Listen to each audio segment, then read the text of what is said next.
Livro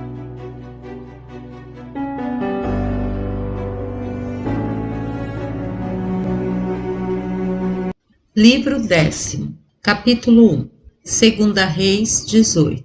No 14º ano do reinado de Ezequias, rei de Judá, Senaqueribe, rei da Assíria, entrou no reino com um exército poderoso e, após tomar todas as outras cidades das tribos de Judá e de Benjamim, marchou contra Jerusalém. Ezequias, por meio de embaixadores, ofereceu-se para cumprir quaisquer condições que o rei da Assíria lhe impusesse, e para lhe servir como tributário. O soberano aceitou a oferta e prometeu com juramento retirar-se para o seu país sem qualquer ato hostil, contanto que lhe fossem pagos 30 talentos de ouro e 300 talentos de prata. Ezequias, confiando na palavra de Senaqueribe, esvaziou todos os seus tesouros a fim de poder enviar-lhe aquela soma, na esperança de ter paz.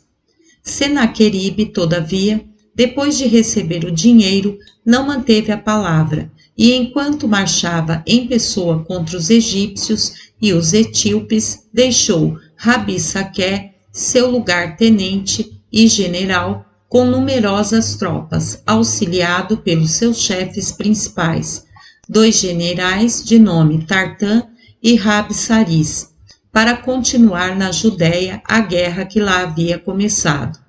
Esse general aproximou-se de Jerusalém e mandou chamar Ezequias, a fim de conferenciarem. Mas o príncipe, desconfiando dele, contentou-se em mandar-lhe 3 servidores da maior confiança: Eliaquim, mordomo-mor do palácio, Sebina, secretário, e Joá, intendente dos registros.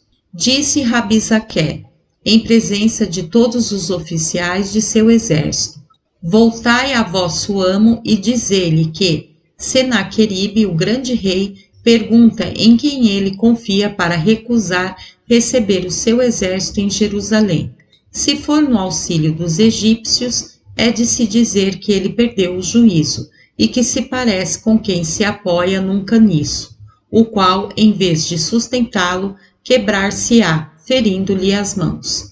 Quanto ao mais, saiba ele que é por ordem de Deus que o rei empreendeu esta guerra, e assim o resultado será como daquela que fez aos israelitas, e ele se tornará do mesmo modo senhor desses 2 reinos. Rabi-Saque falava em hebreu, que conhecia muito bem. Eliaquim, temendo que os colegas se assustassem, pediu-lhe que falasse em siríaco. Rabi-Saque, porém, deduzindo facilmente com que fim era feito aquele pedido, continuou a falar em hebreu. Agora que não podeis ignorar a vontade do rei, e quanto vos importa a ela vos submeterdes, por que demorais em nos receber em vossa cidade? Por que continua o vosso senhor e vós com ele a enganar o povo com vãs e loucas esperanças? Se vos julgais bastante fortes para nos poder resistir, mostrai-no-lo, opondo 2.000 de vossos cavaleiros ao mesmo número que eu farei avançar de nosso exército. Mas como poderíeis fazê-lo, se não os entendes?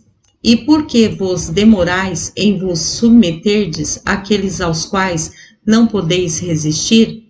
Acaso ignorais a vantagem de fazer voluntariamente o que não é possível evitar, e o grande perigo que é esperar ser a isso obrigado pela força?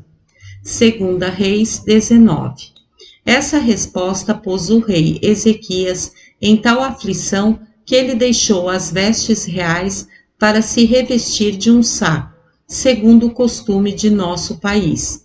Prostrou-se com o rosto em terra e rogou a Deus que o ajudasse naquela contingência, em que não podia esperar outro socorro senão o dele. Mandou alguns de seus principais oficiais e sacerdotes rogarem ao profeta Isaías que oferecesse a Deus sacrifícios e lhe pedisse para ter compaixão de seu povo e abater o orgulho que dava aos inimigos tão grandes esperanças. O profeta fez o que ele desejava e logo depois por uma revelação de Deus, disse-lhe que nada temesse, garantindo que Deus confundiria de maneira estranha a ousadia daqueles bárbaros, e eles se retirariam voluntariamente sem combater. A isso acrescentou que o rei dos assírios, até então temível, seria assassinado pelos seus, em seu próprio país, ao regressar da guerra do Egito, cujo resultado lhe seria desfavorável.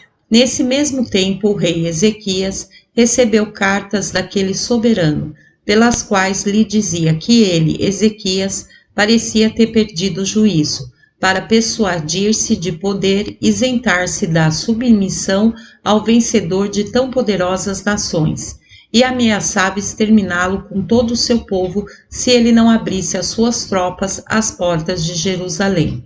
A firme confiança que Ezequias tinha em Deus levou-o a desprezar essa carta. Então dobrou-a, colocou-a no templo e continuou as suas orações a Deus.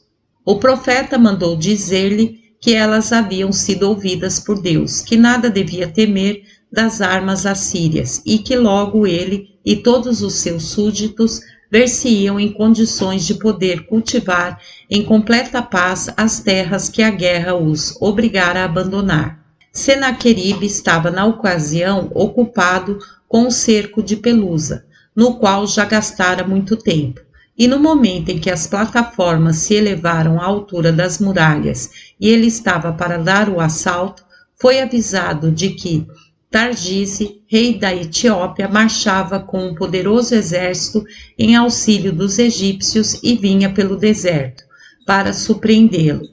Ele então levantou o cerco e retirou-se. Heródoto, falando de Senaqueribe, diz que ele fazia guerra ao sacerdote de Vulcano. É assim que ele chama o rei do Egito, que era sacerdote dessa falsa divindade. E acrescenta que o obrigou a levantar o cerco de Pelusa foi que, tendo aquele rei sacerdote implorado o auxílio de seu Deus, veio à noite uma tão grande quantidade de ratos ao exército do rei dos árabes, no que esse historiador se engana, pois devia dizer dos assírios, que as cordas dos arcos foram roídas e todas as outras armas ficaram inutilizadas. Isso o obrigou a levantar o cerco. Berose, que escreveu a história dos caldeus, também faz menção a Senaqueribe. Diz que ele era rei dos assírios e fez guerra em toda a Ásia e no Egito. Assim ele fala. Capítulo 2. Onde é assassinado por seus filhos. Diz ele: Senaqueribe encontrou ao seu regresso do Egito os seus exércitos diminuído de 185.000 homens, por causa de uma peste enviada por Deus na primeira noite, quando ele começava o ataque a Jerusalém, sob o comando de Rabsaqué. Ele ficou tão impressionado que, com medo de perder ainda o que lhe restava, retirou-se a toda pressa para Nínive, capital de seu reino, onde pouco tempo depois Adrameleque e Sarezer, seus 2 filhos mais velhos, assassinaram-no no templo de Nisroch, seu deus. O povo sentiu tanto horror que os expulsou. Eles fugiram para a Armênia, e Esar-Hadon, o mais jovem de seus filhos, sucedeu. Capítulo 3. Segunda Reis 20. Eis como Ezequias, rei de Judá, contra toda esperança, ficou livre da ruína completa que o ameaçava. Ele só pôde atribuir tão milagroso êxito a Deus, que expulsou os inimigos, em parte por meio da peste com que os feriu, em parte pelo medo que teve o rei de ver perecer do mesmo modo o resto do exército. O príncipe, seguido por todo o povo, deu à divina majestade infinitas ações de graças, por ter obrigado os assírios a levantar o cerco. Algum tempo depois, Ezequias ficou tão doente que os médicos e todos os seus familiares perderam as esperanças de que se salvasse, mas não era isso que lhe causava maior sofrimento. Sua grande dor era que, não tendo filhos, a sua descendência terminaria com ele, e o trono passaria a outra família. Nessa aflição, ele rogou a Deus que prolongasse os seus dias até que gerasse um filho. Deus, vendo em seu coração que era verdadeiramente por esse motivo que ele fazia tal pedido e não para gozar por mais tempo das delícias inerentes à vida dos reis, mandou o profeta Isaías dizer-lhe que ele ficaria curado dentro de 3 dias, viveria ainda 15 anos e teria filhos. A gravidade da doença pareceu-lhe ter tão pouca relação com tão grande felicidade que ele teve dificuldade em prestar-lhe inteiro crédito.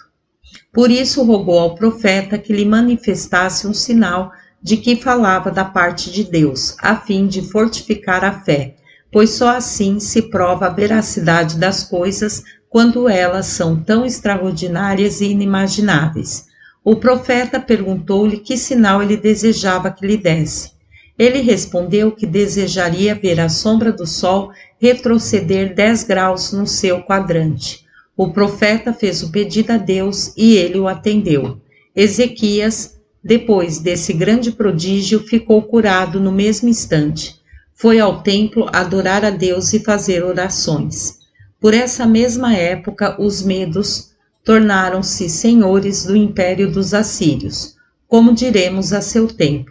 Balada, rei dos babilônios, enviou embaixadores a Ezequias para propor uma aliança. Ele os recebeu e tratou magnificamente. Mostrou-lhes os seus tesouros, as suas pedras preciosas, os seus arsenais e tudo o que possuía de mais rico e despediu-os com presentes para o rei. Isaías veio vê-lo em seguida e perguntou-lhe de onde eram aqueles homens que tinham vindo visitá-lo. Ele respondeu que eram embaixadores enviados pelo rei da Babilônia e que lhes havia mostrado tudo o que tinha de mais precioso, a fim de que pudessem referir ao seu senhor as suas riquezas e o seu poder. Disse-lhe o profeta: Eu vos declaro da parte de Deus que em pouco tempo as vossas riquezas serão levadas para a Babilônia, e os vossos descendentes serão feitos eunucos, indo servir como tais aos reis da Babilônia. Ezequias, amargurado pela dor de ver o seu reino e a sua posteridade ameaçados com tanta desgraça, respondeu ao profeta que, visto nada poder impedir o que Deus já havia determinado, ao menos lhe fizesse a graça de deixá-lo viver em paz o resto de seus dias. O historiador Perose faz menção desse Balada, rei da Babilônia. Quanto a Isaías, admirável profeta de Deus, que jamais deixou de dizer a verdade, a confiança em tudo o que predizia fez com que ele não temesse escrevê-lo, a fim de que os pósteros não pudessem duvidar. E ele não foi o único que assim procedeu, pois 12 outros profetas fizeram o mesmo.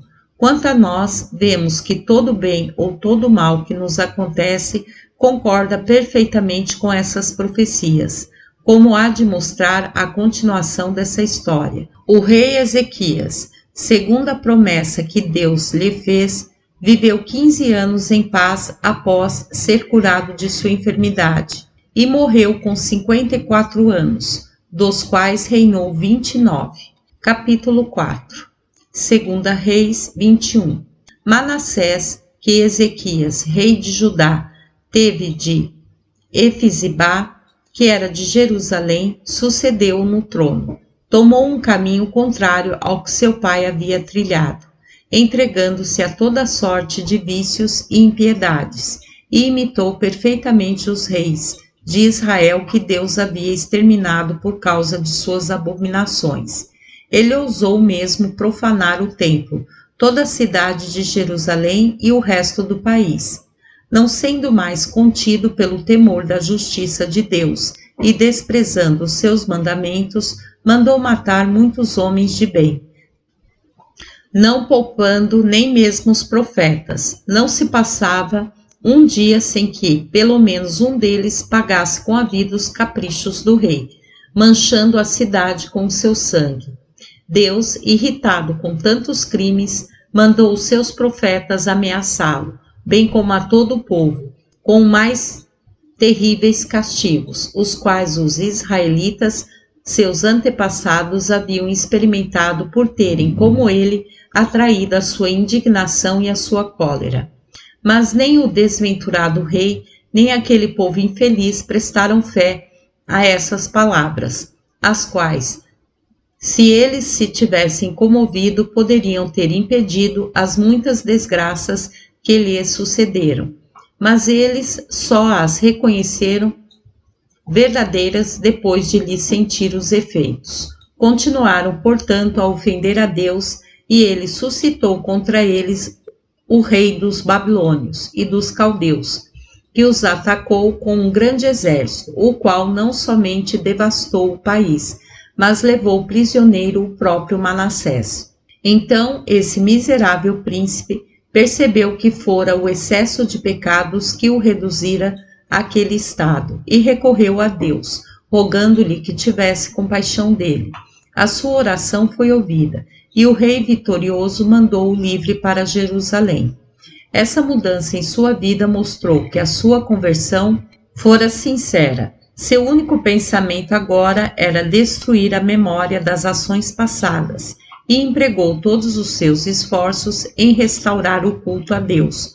Consagrou novamente o templo, mandou reconstruir o altar para os sacrifícios, segundo a lei de Moisés, e purificou toda a cidade. E para mostrar como era grato a Deus por ter sido liberto da escravidão, empregou o resto de sua vida em tornar-se agradável aos olhos dele, tanto por virtude quanto por contínuas ações de graças. Assim, por um proceder contrário ao anterior, levou os súditos a imitá-lo, no arrependimento tal como o haviam imitado em seus pecados, que tantos males atraíram sobre eles. E depois de restaurar as cerimônias da antiga religião, pensou em fortificar Jerusalém, não se contentando em restaurar as antigas muralhas.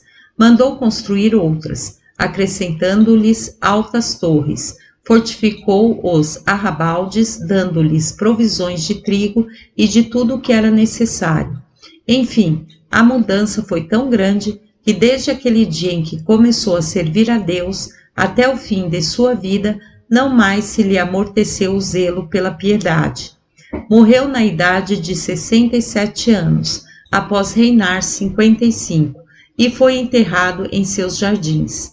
Amon, seu filho, que ele tivera de Mesulemete, a qual era da cidade de Jotibá, sucedeu. Ele imitou a impiedade em que seu pai caíra na juventude, e não tardou muito em ser castigado.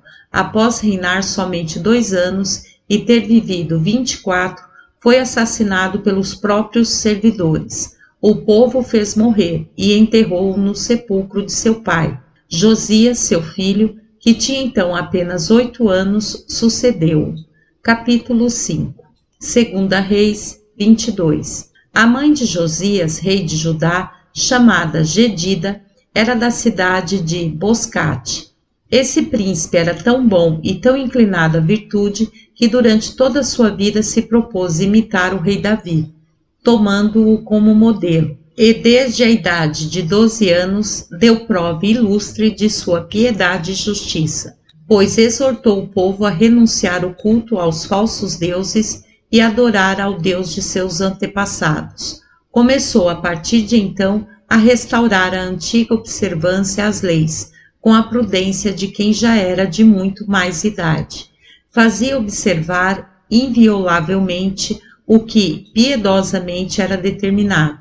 Além dessa prova de sabedoria natural, serviu-se do conselho dos mais velhos e experimentados para restaurar o culto a Deus e restabelecer a ordem em suas terras. Assim, não corria perigo de cair nas faltas que haviam provocado a ruína de alguns de seus predecessores. Ele mandou indagar de todos os lugares do reino e de Jerusalém onde se adoravam falsas divindades. Ordenou que se cortassem as árvores e derrubassem os altares que lhes eram consagrados, e desfez-se com desprezo de tudo que os outros reis haviam feito para prestar honras e homenagens sacrílegas. Assim, conseguiu tirar o povo de sua louca veneração e levou-o a prestar ao verdadeiro Deus a adoração que lhe era devida. mandou em seguida oferecer os holocaustos e sacrifícios de costume, e nomeou magistrados e censores para a administração de uma exata justiça e para o extremo cuidado em que cada qual cumprisse o seu dever. Ordenou que todas as cidades submetidas ao seu domínio fizessem, por sua ordem, donativos de ouro e prata para a restauração do templo, como cada qual quisesse, sem se coagir quem quer que fosse. Entregou a direção e a responsabilidade dessa obra a Amasa, governador de Jerusalém, a Safa, secretário, a Joatão, intendente dos registros, e a Ilquias, sumo sacerdote. Eles trabalharam com tanta solicitude que logo o templo foi remodelado e restaurado, e todos comentavam com prazer aquela ilustre demonstração da piedade do devoto rei. No 18º ano de seu reinado, ele ordenou ao sumo sacerdote que mandasse fazer taças e vasos para o serviço do templo, não somente com o restante do ouro e da prata doados para a preparação, mas também com tudo o que estava no tesouro. Ao executar a ordem, o sumo sacerdote encontrou os livros santos deixados por Moisés, que eram guardados no templo.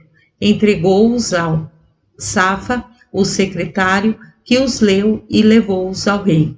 E depois de informá-lo que tudo o que ele ordenara fora executado, leu-lhe os livros. O piedoso príncipe ficou tão comovido que rasgou as próprias vestes e mandou Safa, o sumo sacerdote, e algum dos que lhe eram mais fiéis, falar com a profetisa Uda, mulher de Salum, que era um homem ilustre e de família nobre. Eles pediram em nome do rei que ela aplacasse a cólera de Deus, de modo que ele lhe fosse favorável, pois tinha motivo para temer o castigo pelos pecados cometidos pelos reis, seus predecessores, que transgrediram as leis de Moisés, e ele não fosse expulso de seu país com todo o povo e levado a uma terra estrangeira, onde terminaria miseravelmente a vida. A profetisa respondeu que comunicasse ao rei que nenhuma prece seria capaz de obter de Deus a revogação de sua sentença. Eles seriam expulsos de sua terra e despojados de todas as coisas, porque, tendo violado as santas leis, não se arrependeram, embora tivessem tido tempo suficiente para fazer penitência pelos seus pecados, e os profetas os houvessem exortado a isso, e predito muitas vezes qual seria o castigo. Assim Deus o faria cair em todas as desgraças de que haviam sido ameaçados, para que reconhecessem que Deus e os seus profetas nada lhes haviam anunciado de sua parte que não fosse verdadeiro.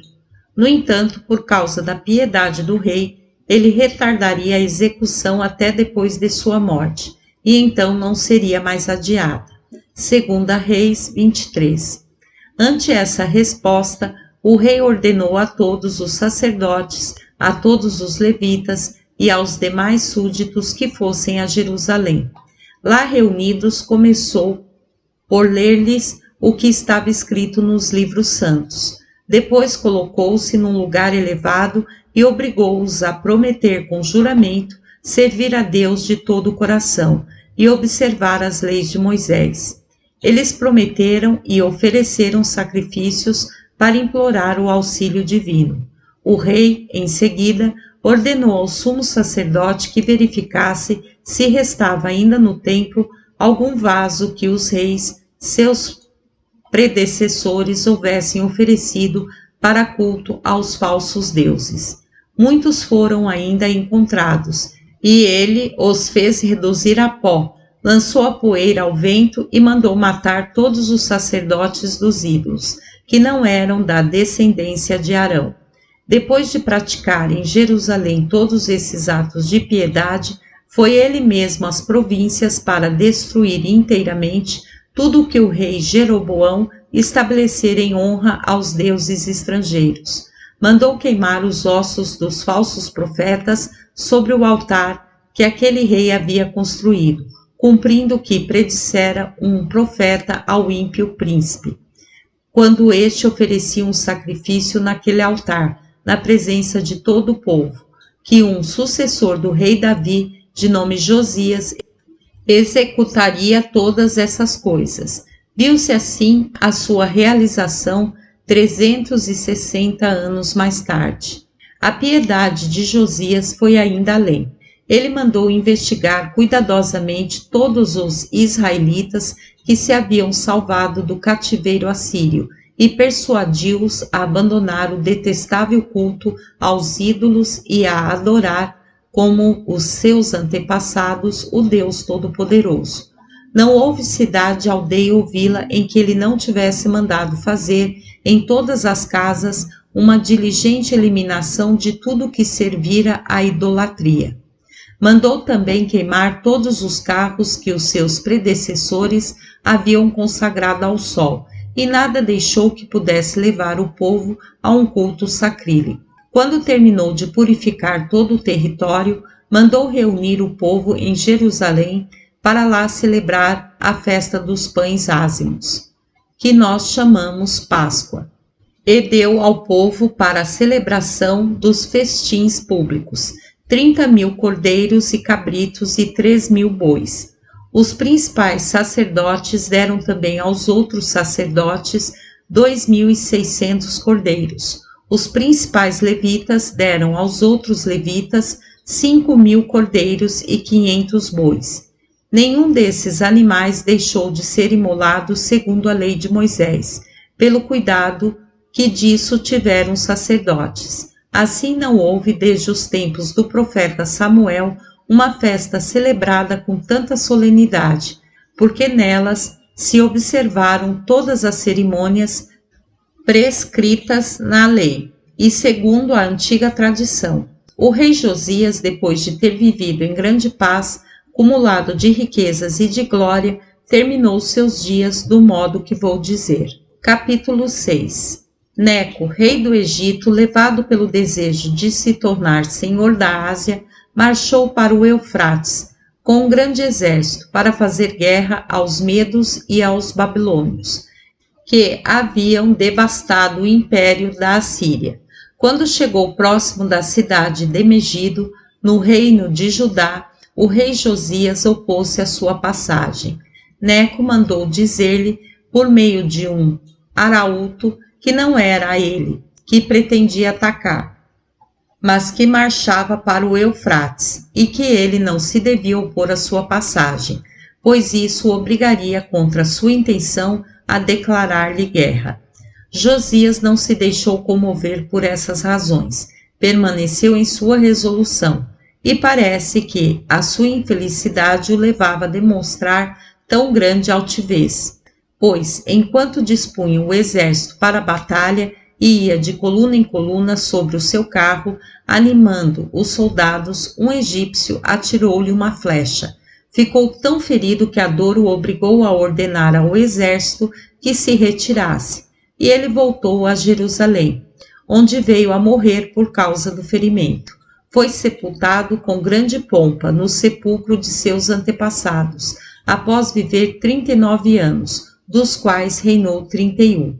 O povo ficou imensamente aflito com a perda de tão grande príncipe, lamentou-o durante vários dias, e o profeta Jeremias compôs versos fúnebres em seu louvor, os quais ainda hoje são conhecidos. Esse profeta também predisse e deixou por escrito os males que haveriam de afligir Jerusalém e o cativeiro que sofremos sob os babilônios. Nisso ele não foi o único, pois o profeta Ezequiel, antes dele, compusera também 2 livros sobre esse mesmo assunto. Eles eram ambos da casta sacerdotal, e Jeremias ficou em Jerusalém desde o ano 3º do reinado de Josias, até a destruição da cidade e do templo, como direi a seu tempo. Depois da morte de Josias, seu filho Jeoacás, que ele tivera de Amutal, sucedeu. Ele tinha 23 anos e foi muito ímpio. O rei do Egito, voltando da guerra de que acabamos de falar, mandou dizer-lhe que viesse a Amate, que é uma cidade da Síria. Lá chegando, fê-lo prisioneiro e como rei em seu lugar colocou Eliaquim, seu irmão mais velho, porém filho de outra mãe, de nome Zebida, que era da cidade de Ruma. Deu ao novo rei o nome de Jeoaquim e obrigou-o a pagar todos os anos um tributo de 100 talentos de prata e 1 talento de ouro. Levou Jeoacás ao Egito, onde ele morreu. Jeoacás reinou somente 3 meses e 10 dias. O rei Jeoaquim, filho de Zebida, foi também um príncipe muito mau. Não tinha temor de Deus, nem bondade para com os homens. Capítulo 7, 2 Reis 24. No 4º ano do reinado de Jeoaquim, rei de Judá, Nabucodonosor, rei da Babilônia, avançou com um grande exército até a cidade de Carabesa, junto do Eufrates, para fazer guerra à Síria. O príncipe desse país veio ao combate com grandes forças e travou-se a batalha junto desse rio. Ele foi vencido e obrigado a se retirar, com muitas perdas. Nabucodonosor passou depois o Eufrates e conquistou toda a Síria até Pelusa. Não entrou dessa vez na Judéia, mas no 4º ano de seu reinado, que era o 8º de Jeoaquim, avançou com um poderoso exército e ameaçou fortemente os judeus, caso não lhe pagassem tributo. Jeoaquim, atônito, resolveu aceitar a paz e pagou o tributo durante 3 anos. No ano seguinte, porém, ante o boato de que o rei do Egito iria fazer guerra ao da Babilônia, recusou-se a continuar pagando. Foi enganado, todavia, em suas esperanças. Os egípcios não se atreveram a combater os babilônios, como tantas vezes afirmara o profeta Jeremias. Ele havia predito que isso não aconteceria e que Jeoaquim punha em vão a sua confiança no auxílio egípcio. Dissera ainda esse profeta que o rei da Babilônia tomaria Jerusalém e que os judeus seriam feitos escravos. Por mais verdadeiras que fossem essas profecias, entretanto, ninguém nelas acreditava. Não somente o povo as desprezava, como também os grandes zombavam delas, e ficaram de tal modo enraivecidos que, pelo fato de ele só predizer desgraças, que o denunciaram ao rei, pedindo que o mandasse matar. Ele entregou o assunto ao seu conselho, do qual a maior parte foi de opinião que o condenassem. Outros, mais sensatos, aconselharam-no a mandá-lo embora sem lhe fazer mal algum, porque ele não fora o único a profetizar as desgraças que deveriam acontecer a Jerusalém.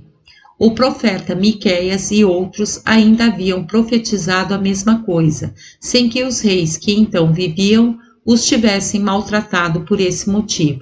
Ao contrário, haviam-no honrado como profetas de Deus. Assim, embora condenado à morte pela maior parte dos votos, Jeremias teve a sua vida preservada graças a esse conselho tão sensato. Ele escreveu todas essas profecias num livro e leu publicamente tudo o que nele havia escrito. Fez isso diante do povo que estava reunido no templo depois de um jejum geral, no 9º mês do 5º ano do reinado de Jeoaquim, anunciando o que aconteceria à cidade, ao templo e ao povo. Os principais da assembleia arrancaram-lhe o livro das mãos, disseram a ele e a Baruque, seu secretário, que se retirassem para um lugar onde eles não os pudessem encontrar, e levaram o livro ao rei. Ele mandou que fosse lido e ficou tão irritado que o rasgou e jogou-o no fogo. Ordenou então que fossem buscar Jeremias e Baruque, a fim de matá-los. Porém eles já haviam fugido para evitar o furor do rei. Capítulo 8. Pouco tempo depois, o rei Nabucodonosor veio com um grande exército e o rei Joaquim, que não desconfiava dele e estava perturbado pelas predições do profeta, não se havia preparado para a guerra. Assim, ele o recebeu em Jerusalém, confiante na palavra que dera Nabucodonosor de não lhe fazer mal algum. Mas ele faltou à palavra, mandou matá-lo juntamente com a fina flor da juventude da cidade, e ordenou que lançassem os corpos fora de Jerusalém, sem lhes dar sepultura. Depois de tal perfídia e de tão grande crueldade, ele constituiu como rei em lugar de Jeoaquim o filho deste, Joaquim, antes chamado Jeconias, e levou escravos para a Babilônia 3.000 dos principais judeus, dentre os quais estava o profeta Ezequiel, ainda muito jovem. Esse foi o fim de Jeoaquim, rei de Judá. Viveu apenas 36 anos e reinou 13. Joaquim, seu filho, que ele tivera de Neusta, a qual era de Jerusalém, reinou somente 3 meses e 10 dias. Capítulo 9. Nabucodonosor arrependeu-se bem depressa de ter escolhido Joaquim para rei de Judá. Ele temia que o ressentimento pela maneira como fora tratado o pai levasse o filho a se revoltar, e mandou um grande exército sitiá-lo em Jerusalém. Sendo Joaquim um príncipe muito bom e justo, o seu amor pelos súditos e o desejo de preservá-los daquela tempestade levaram-no a entregar como refém a sua mãe e alguns de seus principais amigos e parentes aos comandantes do exército inimigo. Depois de obter desses mesmos comandantes, sob juramento, a promessa de que não lhe fariam mal algum, nem a cidade. Não se passou um ano, porém, e Nabucodonosor faltou novamente a palavra. Ordenou aos seus generais que lhe enviassem prisioneiros todos os moços e artífices de Jerusalém. Elevou-se o seu número a 10.832, e entre eles estavam o próprio rei Joaquim, sua mãe e os seus principais servidores. O pérfido príncipe mandou que fossem guardados com maior cuidado. Capítulo 10. Segunda Reis 25. Nabucodonosor, rei da Babilônia, constituiu Zedequias, rei de Judá, no lugar de Joaquim, seu tio paterno. Depois de fazê-lo prometer com juramento que seria fiel e não faria nenhum entendimento com os egípcios. O soberano tinha então somente 21 anos e era irmão de Jeoaquim. Ambos eram filhos do rei Josias. Como mantinha junto de si apenas jovens de sua idade que não eram homens de valor, mas ímpios, ele desprezava também a virtude e a justiça. O povo, à sua imitação, entregava-se a toda sorte de desordens. O profeta Jeremias ordenou-lhe diversas vezes da parte de Deus que se arrependesse, se corrigisse e não acreditasse mais nos homens de mau espírito que o rodeavam, nem nos falsos profetas que o enganavam, afirmando que o rei da Babilônia não sitiaria Jerusalém e que o rei do Egito far-lhe-ia guerra e o venceria. As palavras do profeta fizeram impressão no espírito do príncipe, e ele queria mesmo seguir aqueles conselhos. Mas os seus favoritos, que o manipulavam como queriam, faziam-no mudar de opinião. Ezequiel, que estava então na Babilônia, como dissemos, predisse também a destruição do templo e mandou dar a notícia a Jerusalém. Mas Zedequias não prestou fé às suas profecias, porque embora se assemelhassem em todo o resto com as de Jeremias, e os dois profetas estivessem de acordo no que se referia à ruína e ao cativeiro de Zedequias, parecia que eles não combinavam nisso. Ezequiel afirmava que ele não veria a Babilônia, e Jeremias sustentava que o rei da Babilônia o levaria prisioneiro para lá. Essa discordância fazia com que o rei não prestasse fé às profecias, mas os fatos lhe mostraram a verdade, como diremos mais detalhadamente a seu tempo. 8 anos depois, Zedequias, que antes se chamava Matanias, renunciou à aliança com o rei da Babilônia, para fazer outra com o rei do Egito, na esperança de que, unindo com este as suas forças, aquele não lhes pudesse resistir. Nabucodonosor, logo que soube disso, pôs-se em campo com um poderoso exército.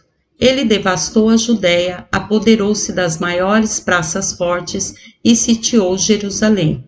O rei do Egito veio com grandes forças em auxílio de Zedequias, e então o rei da Babilônia levantou o cerco para dar-lhe combate. Venceu-o numa grande batalha e o expulsou da Síria. Os falsos profetas, contudo, depois que Nabucodonosor levantou o cerco, continuaram a enganar Zedequias, dizendo-lhe que, em vez de ter motivo para temor de que ele fizesse guerra novamente, veria logo o regresso dos seus súditos que estavam na Babilônia, com todos os vasos sagrados que haviam sido roubados do templo.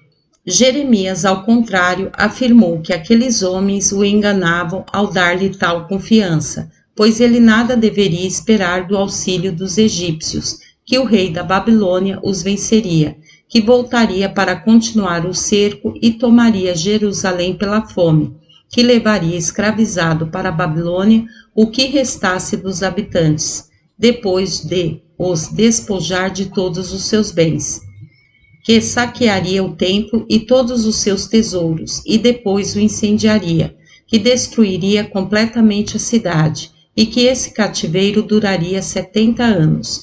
Mas os persas e os medos destruiriam a Babilônia e seu império, e os hebreus, libertos por eles da escravidão, voltariam a Jerusalém e reconstruiriam o templo.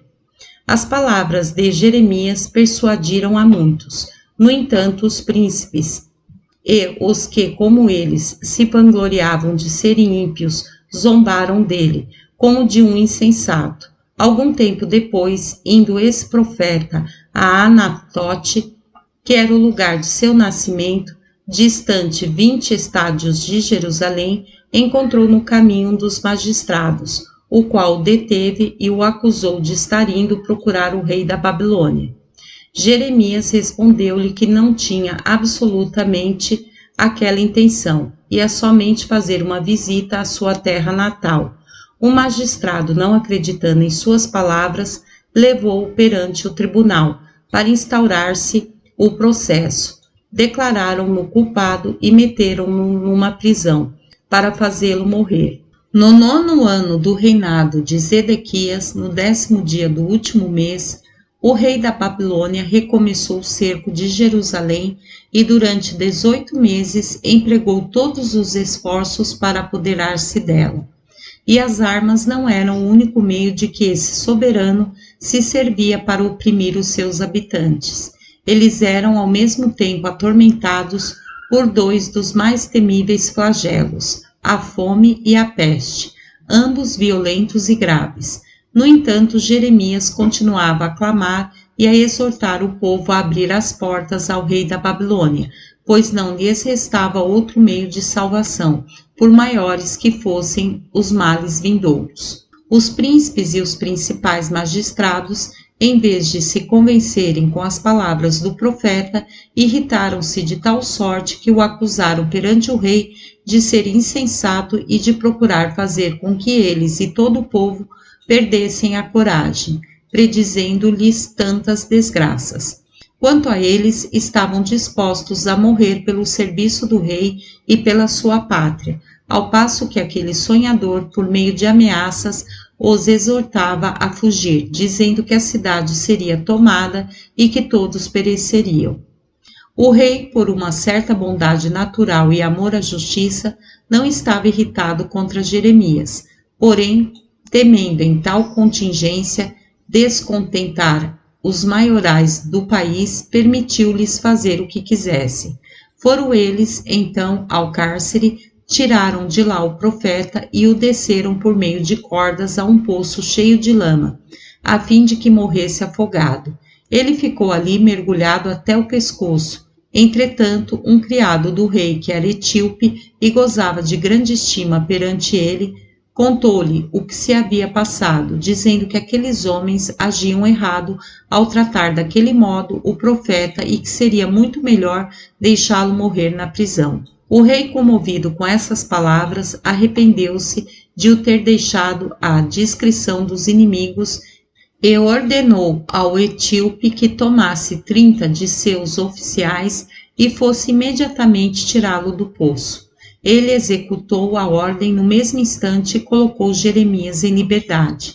O rei, em segredo, mandou chamar Jeremias e perguntou se o profeta não conhecia um meio de obter de Deus um livramento do perigo que os ameaçava. Ele respondeu que sabia de um apenas, mas seria inútil dizê-lo, pois estava certo de que aqueles em que o rei mais confiava, em vez de acreditar, se levantariam contra ele, como se estivesse cometendo um grande crime ao declará-lo, e procurariam eliminá-lo. Continuou o profeta: onde estão agora aqueles que vos enganavam, dizendo com tanta certeza que o rei da Babilônia não voltaria? E não deverei eu ter medo de dizer-vos a verdade, sendo que nisso vai a minha vida? O rei perguntou-lhe com juramento que ele não correria perigo algum, nem de sua parte, nem da parte dos nobres. Jeremias, tranquilizado por essas palavras, disse-lhes que o conselho que lhe dava era por ordem de Deus. Ele deveria entregar a cidade aos babilônios, nas mãos do próprio rei, pois era o único meio de se salvarem e de impedir que a cidade fosse destruída e o templo incendiado.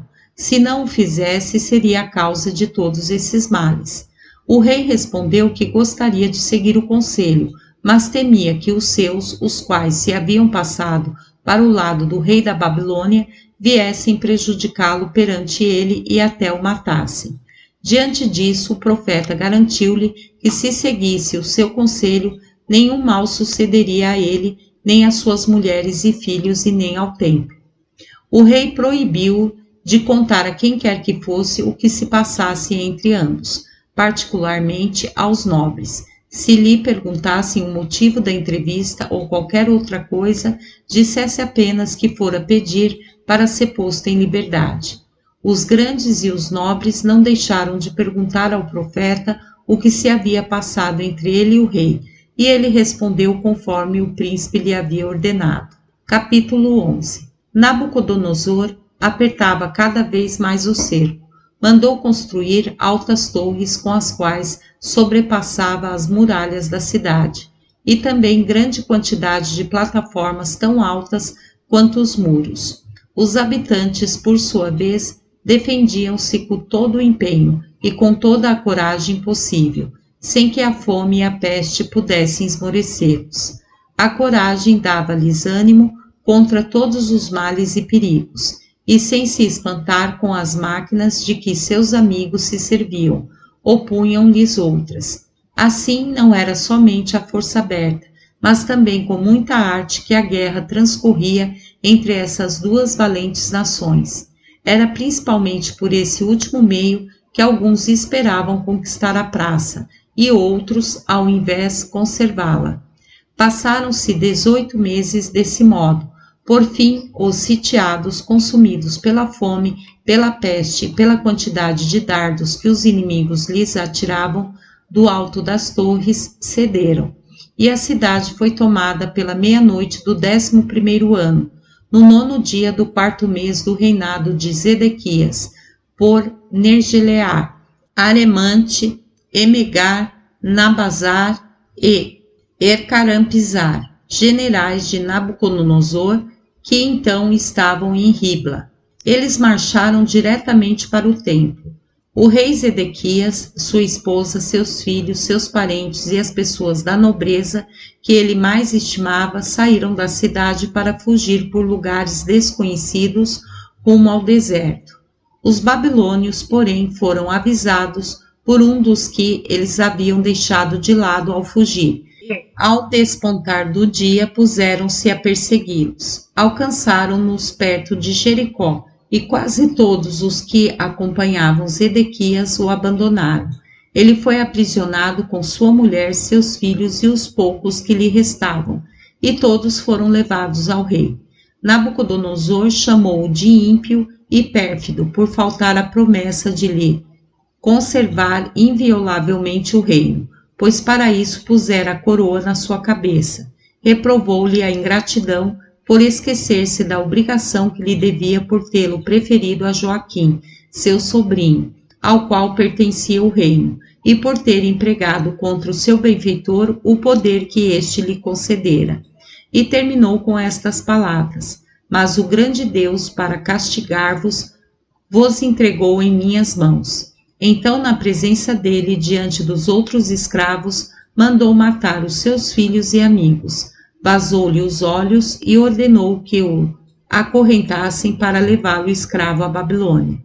Assim cumpriram-se ambas as profecias, a de Jeremias e a de Ezequiel, que esse desventurado príncipe tão erradamente desprezara. A de Jeremias, que afirmava que ele seria feito prisioneiro, seria levado a Nabucodonosor, falaria com ele e o veria face a face.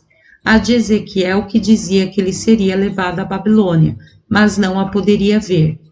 Esse exemplo ensina, mesmo aos mais ignorantes, o poder e a sabedoria infinita de Deus, que sabe fazer realizar por diversos meios e no tempo por ele marcado tudo o que determina e prediz. Esse mesmo exemplo faz também ver a ignorância e incredulidade dos homens. A primeira os impede de prever o que lhes sucederá. A segunda faz com que eles caiam, quando menos esperam, na infelicidade e na desgraça de que foram ameaçados e só as conheçam quando as sentirem e quando não mais estiver em seu poder evitá-las. Esse foi o fim da estirpe de Davi, depois que 21 reis, seus descendentes, sucessivamente ocuparam o trono e empunharam o cetro do reino de Judá. E todos os seus governos juntamente duraram 514 anos, 6 meses e 10 dias. Nabucodonosor, depois da vitória, enviou Nebuzaradã, general de seu exército, a Jerusalém, com ordem de incendiar o templo após retirar de lá tudo o que encontrasse e de também reduzir a cinzas o palácio real e de destruir a cidade por completo. Deveria trazer depois todos os habitantes como escravos para a Babilônia.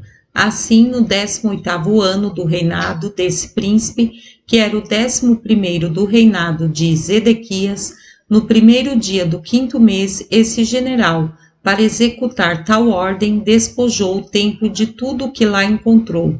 Levou todos os vasos de ouro e de prata, o grande vaso de cobre chamado Mar, que Salomão mandara fazer, as 2 colunas de bronze, as mesas e os candelabros de ouro. Em seguida incendiou o templo e o palácio real e destruiu completamente a cidade.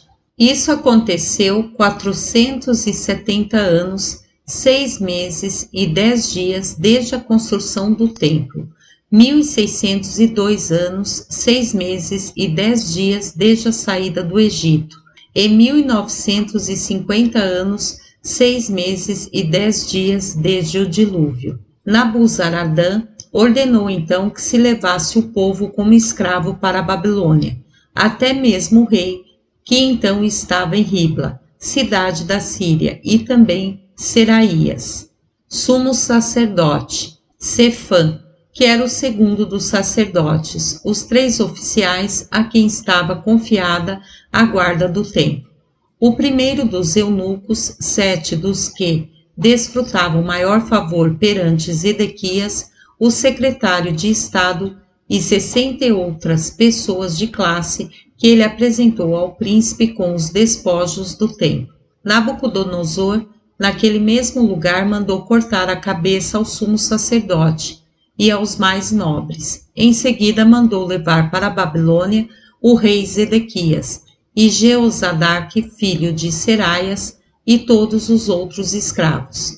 Depois de haver registrado a série dos reis que empunharam o cetro do povo de Deus, julgo dever referir também a dos sumos sacerdotes, que se sucederam desde que Salomão construiu o templo. O primeiro foi Zadok, cujos descendentes foram Aquimás, Azarias, Jorão, Ris, Aciorão, Fidéas, Sudéas, Ju, Jotão, Urias, Nerias, Odéas, Saldum, Eucias, Seraias e Jeozadaque, que foi levado escravo para a Babilônia. O rei Zedequias morreu na prisão, e Nabucodonosor sepultou-o à maneira dos reis. Quanto aos despojos do templo, ele os consagrou aos seus deuses, enviou os escravos dentre o povo para certos lugares, nos arredores da Babilônia, a fim de que lá vivessem, e por Jeozadaque, sumo sacerdote, em liberdade. Nebuzaradã posto por Nabucodonosor como governador da Judéia, deixou lá o povo, os pobres e os fugitivos. Deu-lhes Gedalias, filho de Aicão, que era da família nobre e homem de bem, como governador, e lhe impôs um tributo em favor do rei. O mesmo Nebuzaradã tirou Jeremias da prisão e rogou insistentemente ao profeta que o acompanhasse até a Babilônia, pois tinha ordem do rei, seu senhor, de ali fornecer-lhe tudo o que precisasse, e caso não o quisesse seguir, bastava apenas dizer em que lugar gostaria de morar, a fim de comunicá-la ao soberano.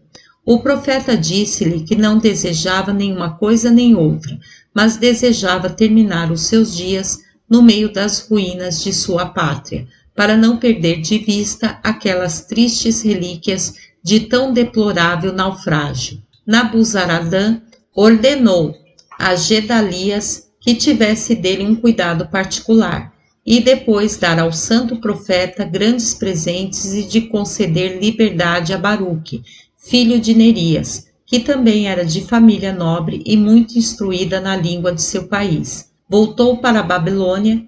Jeremias estabeleceu moradia na cidade de Mispa. Quando os hebreus que haviam fugido durante o cerco de Jerusalém e se retirado a diversos lugares souberam do regresso dos babilônios ao seu país, vieram de todos os lados ter com Gedalias em Mispa.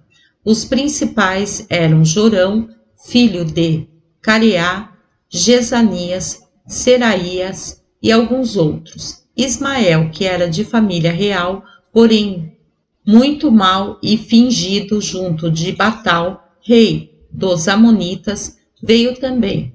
Gedalias aconselhou-os a trabalharem as suas terras sem nada mais temer da parte dos babilônios, que com juramento haviam prometido ajudá-los, caso alguém os incomodasse.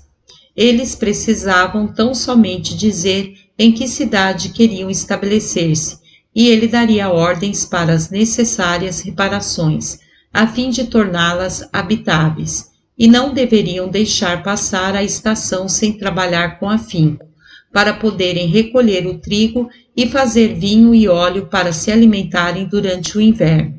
Ele permitiu em seguida que escolhessem os lugares que desejavam cultivar. Espalhou-se logo por várias províncias vizinhas da Judéia a notícia desse fato e da bondade que Gedalias recebia todos os que se dirigiam a ele, dando-lhes terras para cultivar com a condição de se pagar um tributo ao rei da Babilônia.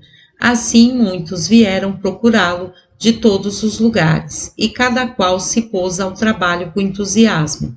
A grande humanidade de Gedalias granjeou-lhe depressa o afeto de João e de todos os outros, até mesmo das pessoas mais importantes, e eles avisaram-no de que o rei dos Amonitas enviara Ismael com o fim de matá-lo à traição e de se declarar rei de Israel, pois era de família real.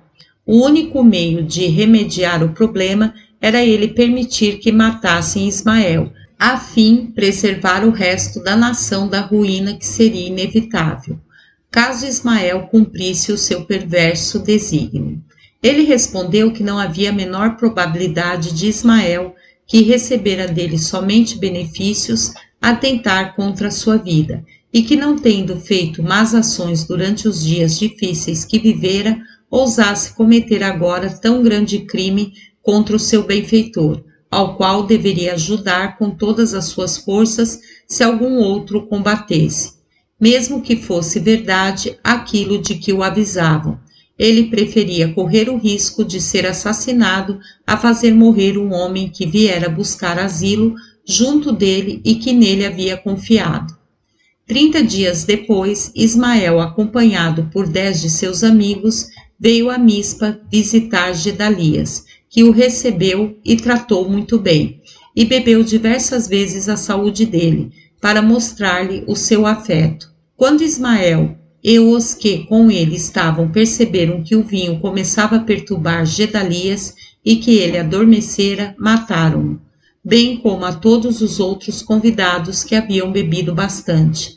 Depois, auxiliados pela escuridão da noite, foram degolar os soldados babilônios e os judeus adormecidos na cidade.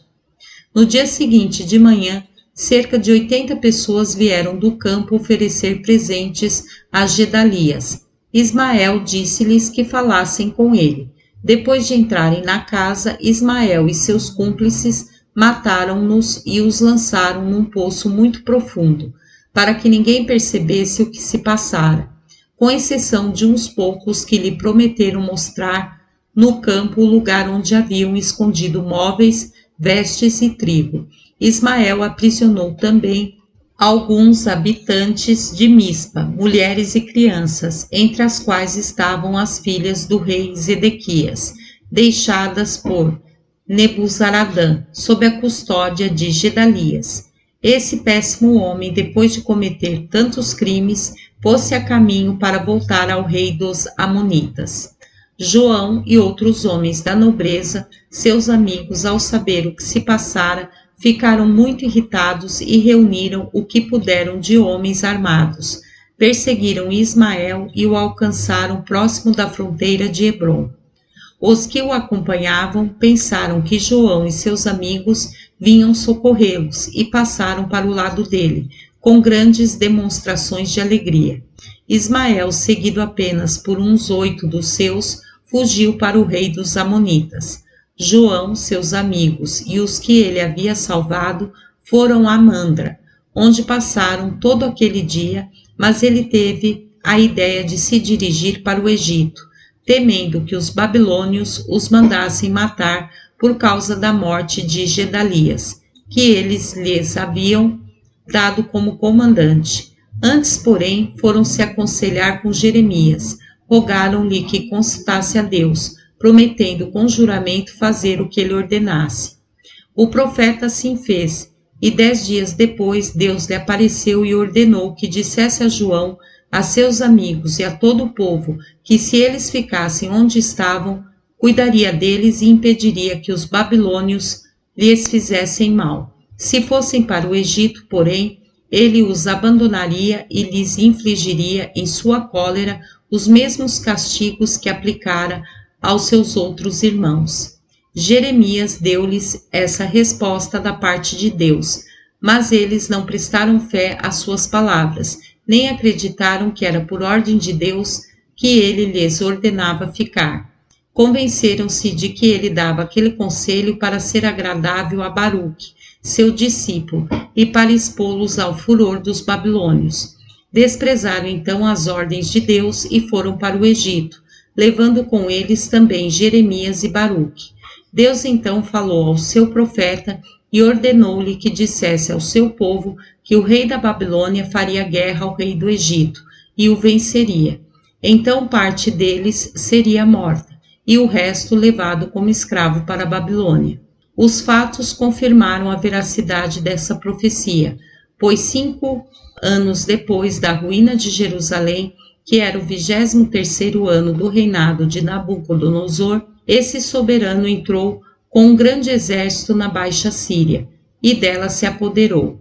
Venceu os Amonitas e os Moabitas, e fez depois a guerra ao Egito. Conquistou-o, matou o rei, que então governava, e escolheu outro para o seu lugar. Em seguida, levou como escravos para a Babilônia todos os judeus que estavam no país. A nação dos hebreus estava então reduzida a esse estado miserável, e por 2 fatos foi 2 vezes levada para além do Eufrates. A primeira, quando sob o reinado de Oséias, rei de Israel, Salmaneser, rei dos assírios, depois de tomar Samaria, levou escravas 10 tribos. A segunda, quando Nabucodonosor, rei dos caldeus e dos babilônios, depois de tomar Jerusalém, levou as 2 tribos que restavam. Subaneser, porém, mandou para Samaria, da longínqua Pérsia e da Média, os chuteenses para que a habitassem. Nabucodonosor, por sua vez, não mandou colônia alguma para as terras das 2 tribos que derrotara, de modo que a Judéia, Jerusalém e o templo ficaram desertos durante 70 anos. E assim passaram-se 130 anos, 6 meses e 10 dias, desde o cativeiro das 10 tribos que formavam o reino de Israel, e o das 2 que formavam o reino de Judá. Daniel 1. Dentre todos os filhos da nação judaica, parentes do rei Zedequias e outros de origem mais ilustre, Nabucodonosor escolheu os que eram mais perfeitos e competentes, e deu-lhes preceptores e mestres para que os educassem e instruíssem com grande cuidado. A alguns fez eunucos, como costumava fazer a todas as nações que derrotava. Ordenou que os alimentassem com as mesmas iguarias de sua mesa, e os fez aprender não somente a língua dos caldeus e dos babilônios, mas também todas as ciências em que esses povos eram peritos. Dentre os moços que eram parentes de Zedequias, havia 4 perfeitamente honestos e inteligentes: Daniel, Ananias, Misael e Azarias. Porém, Nabucodonosor trocou-lhes os nomes. Deu a Daniel o nome de Beltesazar, e Ananias chamou Sadraque, e Misael Mesaque, e Azarias Abednego. O excelente caráter deles, a beleza de sua inteligência e a sua grande sabedoria fez com que o príncipe lhes dedicasse um grande afeto. Eram tão sóbrios que preferiam comer apenas coisas simples, abstendo-se de seres vivos e das iguarias da mesa real. Assim rogaram ao eunuco Aspenaz, sob cujos cuidados estavam, que tomasse para si o que era destinado a eles, e lhes desse somente legumes, tâmaras e coisas semelhantes, que não tivessem tido vida, porque aqueles manjares os aborreciam. Ele respondeu que faria de muito boa vontade o que eles desejavam, mas temia que o rei viesse a percebê-lo pela mudança do rosto deles, porque a cor e a face têm sempre relação com o alimento que se come, e isso seria ressaltado ainda mais pela diferença entre eles e os outros moços, alimentados com melhores iguarias.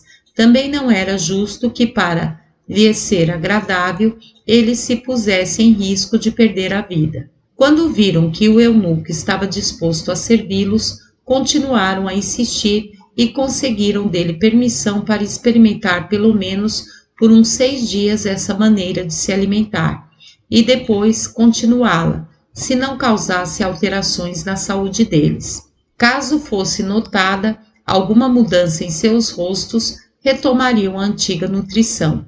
Ele consentiu, e depois de constatar que não somente eles não se apresentavam mal, como ainda pareciam mais fortes e robustos que os outros moços de sua idade, alimentados com as comidas da mesa do rei, continuou sem temor a tomar para si o que era destinado a eles e alimentá-los do modo como desejavam. O corpo deles tornou-se mais belo e mais apropriado para o trabalho, e a sua inteligência mais pronta e capaz, porque não era enfraquecida pelas delícias que tornam os homens efeminados. Fizeram grande progresso nas ciências dos egípcios e dos caldeus, particularmente Daniel, que se dedicou também à interpretação dos sonhos, e Deus o favorecia com revelações. Daniel 2. 2 anos depois da vitória obtida por Nabucodonosor sobre os egípcios, esse príncipe teve um sonho estranho, do qual Deus lhe deu a explicação enquanto ele dormia. Depois que acordou, porém, esqueceu o sonho e o seu significado. Por isso mandou chamar os maiores sábios dentre os caldeus, os que se dedicavam à predição do futuro, chamados magos devido à sua sabedoria. Disse-lhes que tivera um sonho, mas o havia esquecido, e ordenou-lhes que lhe dissessem qual era e o que significava. Eles responderam que era impossível aos homens o que ele desejava. Tudo o que podiam fazer era explicar o sonho depois que ele o tivesse narrado. O rei ameaçou-os de morte, se não o obedecessem, e como continuassem a dizer a mesma coisa, mandou matá-los. Daniel soube de tudo, e vendo que ele e seus companheiros corriam o mesmo risco, foi ter com Arioque, comandante da guarda real, para saber o motivo. Arioque contou, e então Daniel suplicou-lhe que rogasse ao rei para suspender a execução até o dia seguinte, porque estava confiante de que, se pedisse a Deus para revelar o sonho, ele ouviria sua oração. O oficial foi referir tudo ao rei, e este consentiu em esperar. Daniel e seus companheiros passaram toda a noite em oração, a fim de obter de Deus o livramento para os magos, e para eles também, pelo perigo em que os colocava a cólera do rei. É a manifestação do sonho que o rei havia esquecido. Deus, movido de compaixão, revelou a Daniel o sonho e o seu significado, para que fosse dizê-lo ao rei. A alegria de Daniel foi tão grande que ele se levantou no mesmo instante para comunicar aos companheiros a graça recebida de Deus. E tendo-os encontrado muito tristes, pensando já na morte, animou-os a tomar coragem e alimentar maiores esperanças. Deram todos juntos muitas graças a Deus por ter tido piedade de sua juventude. Logo depois que raiou o dia, Daniel foi pedir a Arioque que o levasse à presença do rei, a fim de lhe dizer qual fora o sonho. Apresentando-se diante do soberano, ele disse que, embora fosse lhe manifestar o sonho, rogava que o não julgasse mais hábil que os magos que não o puderam fazer, pois na realidade não era mais sábio que eles. A revelação que tivera fora motivada pela compaixão que Deus sentira pelo perigo em que ele e seus companheiros se encontravam. Por isso ele lhe revelara o sonho e a sua significação. E acrescentou, eu, majestade, não estava menos apreensivo pelo risco que corríamos, eu e os meus companheiros, que pela tristeza de ver a injustiça que vossa majestade cometeu, condenando à morte tantos homens de bem por não terem conseguido fazer uma coisa inteiramente impossível aos homens, por mais inteligentes que sejam, e que somente Deus pode fazer, e vossa majestade não estava menos apreensivo pelo risco que corria, e estava ansioso para saber quem dominaria depois de vossa majestade sobre todo o mundo. Deus, para vos fazer conhecer esses monarcas, fez-vos ver em sonhos uma grande estátua, cuja cabeça era de ouro, os ombros e os braços de prata, o ventre e as coxas de bronze, e as pernas e os pés de ferro. Vossa Majestade viu depois uma pedra rolar da montanha sobre a estátua, quebrando-a em pedaços e reduzindo-a a um pó mais fino que a farinha, o qual o vento levou sem que tivesse ficado o menor vestígio. Por fim, Vossa Majestade viu essa pedra crescer de tal modo que esmagou com o seu peso toda a terra. Esse foi, Majestade, o vosso sonho, e esta é a explicação.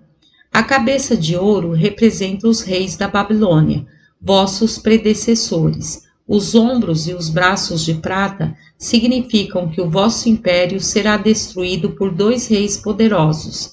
As coxas de bronze dizem que outro rei, vindo do lado do ocidente, destruirá esses 2 reis. As pernas e os pés de ferro mostram que, sendo o ferro mais duro que o ouro, a prata e o cobre, virá um outro conquistador que subjugará esse. Daniel explicou também a Nabucodonosor o que significava a pedra, mas como o meu intento é narrar somente coisas passadas e não as que estão por se realizar, nada mais direi. Se alguém desejar saber mais alguma coisa em particular, leia nas Sagradas Escrituras o livro de Daniel. Nabucodonosor, com transportes de alegria e de admiração por Daniel, prostou-se diante dele para adorá-lo e ordenou a todos os seus súditos que lhe oferecessem sacrifícios, como ao seu Deus. Deu-lhe o nome daquele que ele reconhecia antes por Deus e honrou, bem como aos seus parentes, com os primeiros cargos no seu império. Essa rápida e prodigiosa felicidade suscitou tão grande inveja contra essas 4 pessoas que poderia lhes ter custado a vida, como direi a seguir. Daniel 3. Nabucodonosor mandou fazer uma estátua de ouro de 60 côvados de altura e 6 de largura, que foi colocada no grande campo da Babilônia, quando de sua consagração mandou vir de todas as partes de seu território as pessoas mais importantes e ordenou que ao primeiro som de trombetas todos se prostrassem por terra para adorá-la, sob pena de ser lançado numa fornalha ardente quem não o fizesse. Todos obedeceram à ordem, exceto os amigos de Daniel, que disseram não poder fazê-lo sem violar as leis de seu país. Imediatamente acusaram-nos e foram lançados na fornalha, mas Deus os salvou por um efeito de seu infinito poder. O fogo, parecendo reconhecer a sua inocência, respeitava-os em vez de consumi-los. Eles venceram as chamas, e tão grande milagre aumentou ainda mais o respeito e a estima que o rei já lhes devotava, porque os considerava pessoas de virtude extraordinária e muito particularmente queridos de Deus. Daniel 4. Algum tempo depois, o príncipe teve outro sonho, no qual parecia que ele fora privado do reino e passara 7 anos no deserto com os animais, sendo em seguida restaurado à primitiva dignidade. Mandou chamar os magos, contou-lhes o sonho e perguntou qual o seu significado, mas nenhum deles soube responder. Daniel foi o único a explicá-lo com tal perfeição que tudo o que disse depois se realizou. O príncipe tornou a subir ao trono depois de haver passado 7 anos no deserto e aplacado a cólera de Deus com uma grande penitência, sem que ninguém durante todo esse tempo ousasse apoderar-se do trono. Quanto a isso, não devo ser censurado por narrar o que se pode ler nas Sagradas Escrituras, pois desde o princípio desta minha história preveni-me dessa acusação, declarando que não pretendia fazer outra coisa senão escrever em grego, em boa fé, o que encontro nos livros dos Hebreus, sem nada aumentar nem diminuir.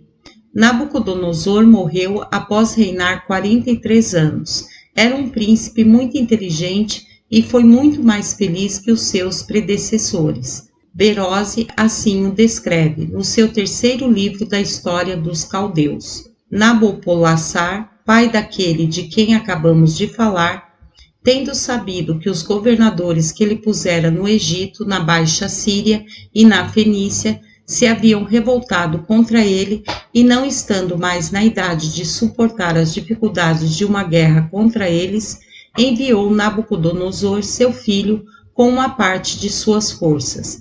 O jovem príncipe venceu os rebeldes, recolocou todas as províncias sob a obediência do rei seu pai, e tendo sabido que naquele tempo este morrera na Babilônia, após reinar 21 anos, passou a dirigir os destinos do Egito e das outras províncias. Deixou aos oficiais em que mais confiava o encargo de levar o seu exército para a Babilônia com os escravos judeus, sírios, fenícios e egípcios. Acompanhado por alguns poucos, passou pelo deserto e marchou rapidamente. Depois de chegar, governou o império, que fora administrado na sua ausência pelos magos caldeus, dos quais o principal e de maior autoridade nada levara tanto a peito para conservar-lhe o trono. E assim ele sucedeu em todo o reino ao rei seu pai. Uma das primeiras coisas que fez foi distribuir em colônias os escravos recém-chegados. Consagrou no templo de Bel, seu Deus, e em outros templos os ricos despojos que havia conquistado. Não se contentou em restaurar os antigos edifícios de Babilônia. Aumentou também a cidade e fortificou o canal, para impedir que a atacassem e a pudessem tomar depois de atravessar o rio. Mandou fazer outro dentro. Fora, ergueu uma tríplice muralha, muito alta, de tijolos refratários. Fortificou também todas as outras partes da cidade. Fez portas monumentais e construiu um novo palácio perto do que fora do falecido rei seu pai, do qual seria inútil referir a beleza e a magnificência. Não poderia mesmo eu dizer que esse soberbo edifício foi construído em 15 dias, e como a rainha, sua mulher, que fora educada na média, desejava ver alguma semelhança com o seu país, mandou fazer, para lhe ser agradável, arcos por cima desse palácio, com grandes pedras que pareciam montes.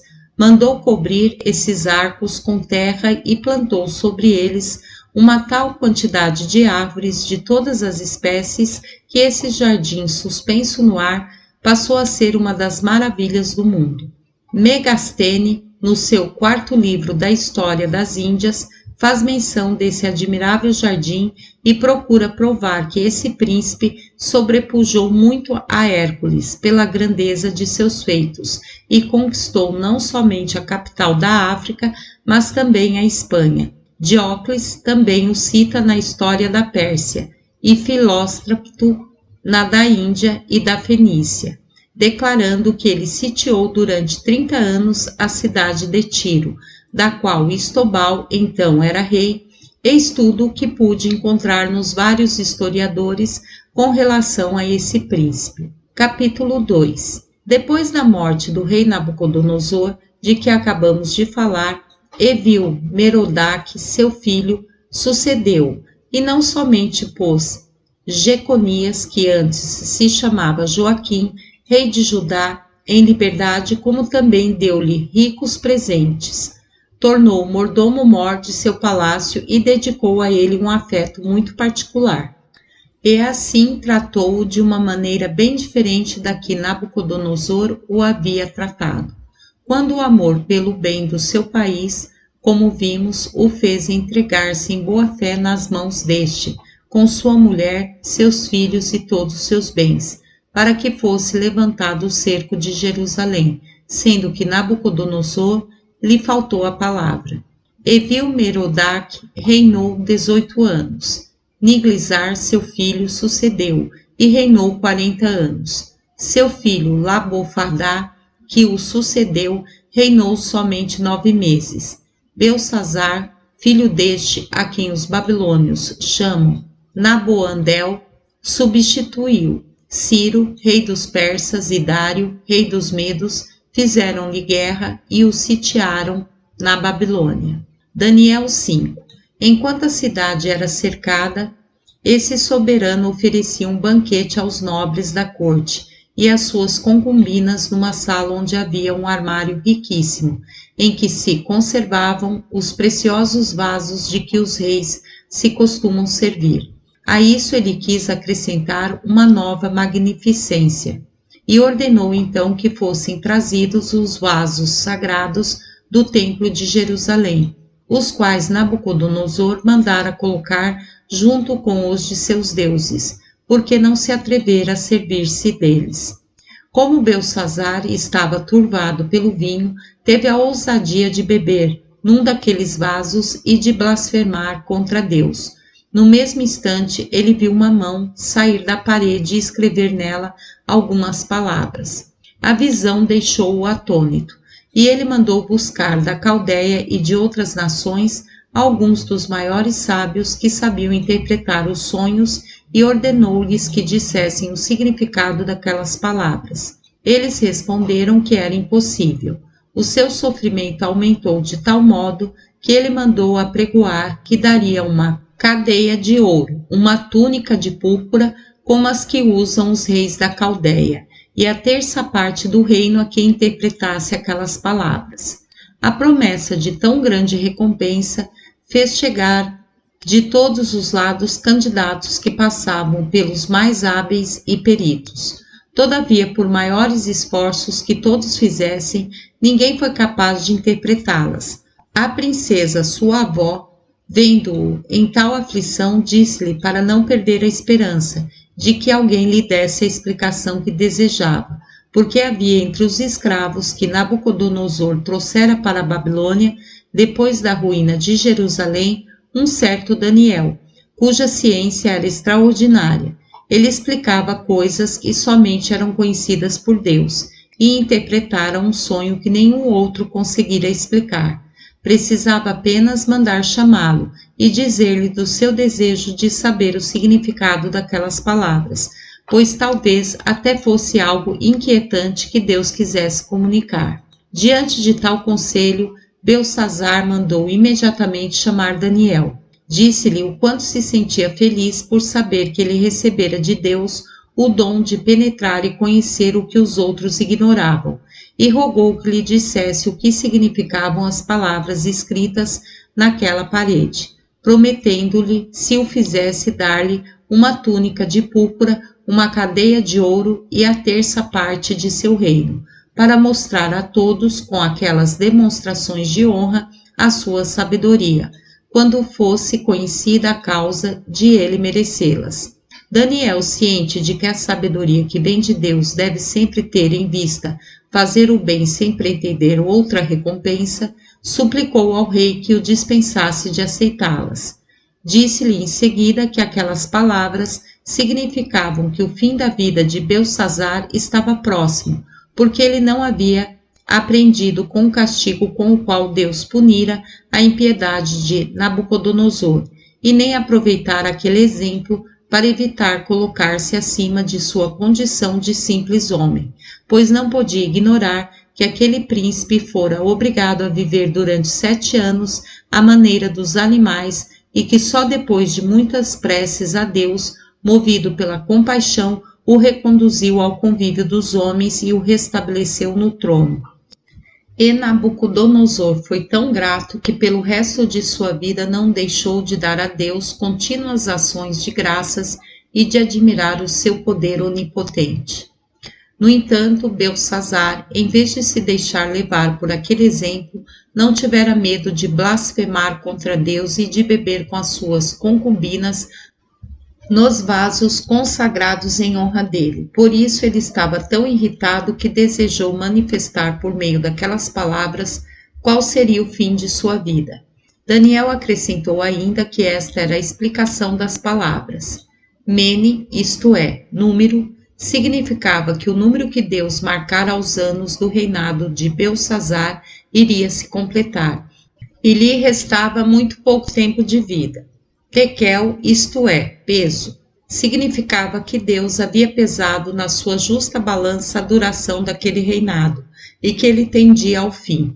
Peres, que quer dizer fragmento e divisão, significava que o reino seria dividido entre os medos e os persas. Por maior que fosse a dor que sentia, o rei Beltsazar, sabendo pela explicação dessas palavras misteriosas as desgraças que o aguardavam, julgou que Daniel agira como um homem de bem e lhe dissera somente a verdade, e seria muito injusto maltratá-lo por essa razão. Por isso não deixou de o recompensar, dando-lhe o que prometera. Naquela mesma noite, Babilônia foi tomada e Beltsazar morto. Isso aconteceu no 17º ano do reinado de Ciro, rei da Pérsia. Dário, filho de Astíages, ao qual os gregos dão outro nome, tinha 62 anos quando, com auxílio de Ciro, seu parente destruiu o império da Babilônia. Levou consigo para a Média o profeta Daniel e, para mostrar até que ponto o estimava, nomeou um dos 3 governadores supremos, cujo poder se estendia sobre outros 360, pois o considerava um homem todo divino e só se aconselhava com ele nos assuntos mais importantes. Os outros ministros, como geralmente acontece na corte dos reis, não podendo tolerar que ele fosse tão preferido, sentiram tal inveja que tudo fizeram para encontrar um motivo de caluniá-lo.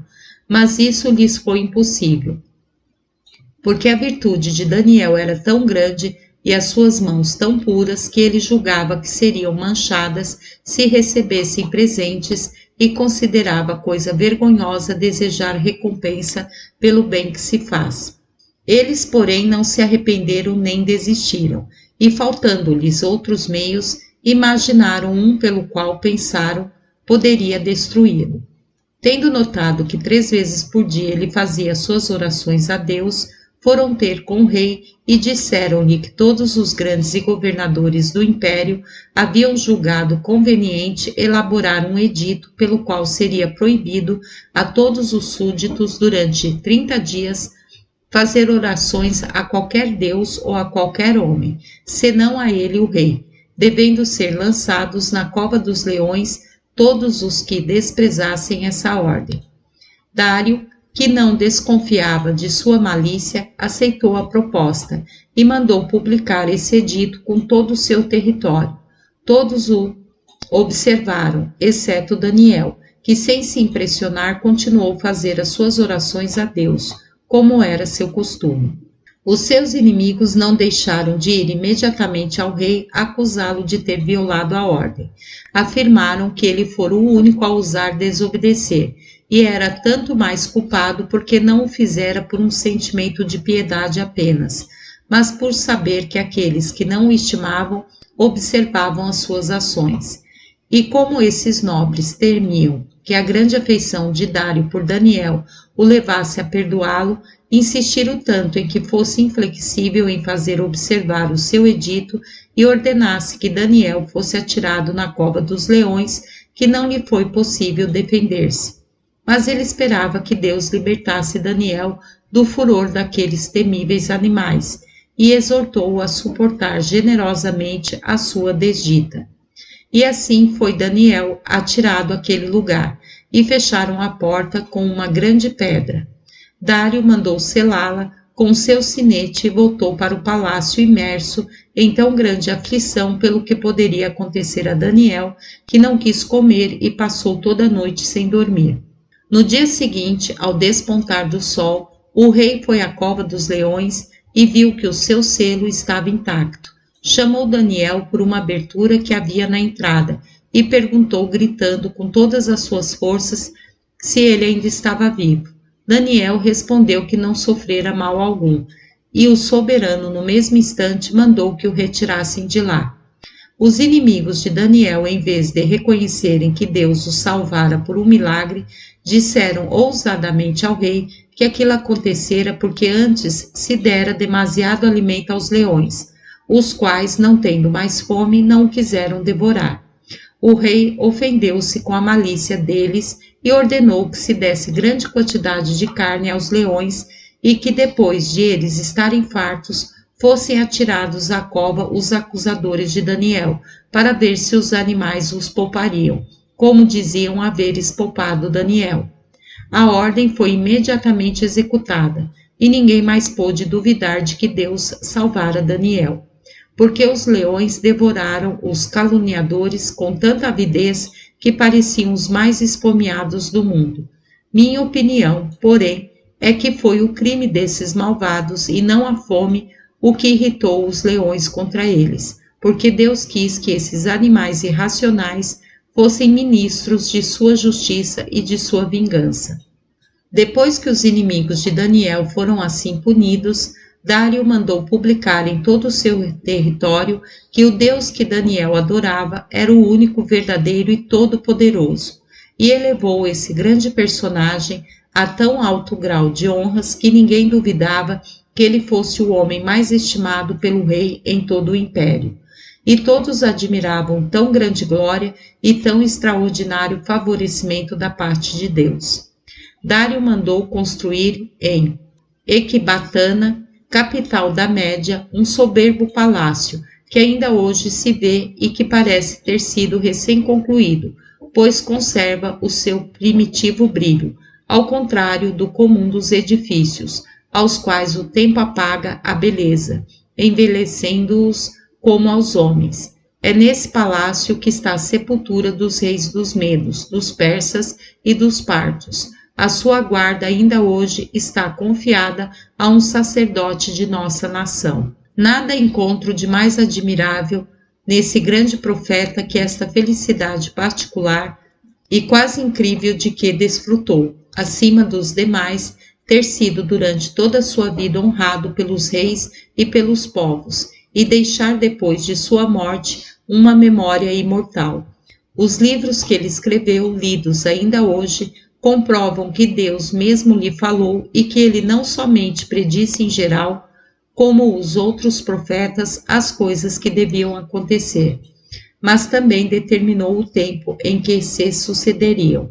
E enquanto eles prediziam somente desgraças, o que os tornava odiosos aos soberanos e aos súditos, ele predisse coisas favoráveis que levaram os reis a amá-lo, e a veracidade de suas palavras confirmada depois pelos fatos.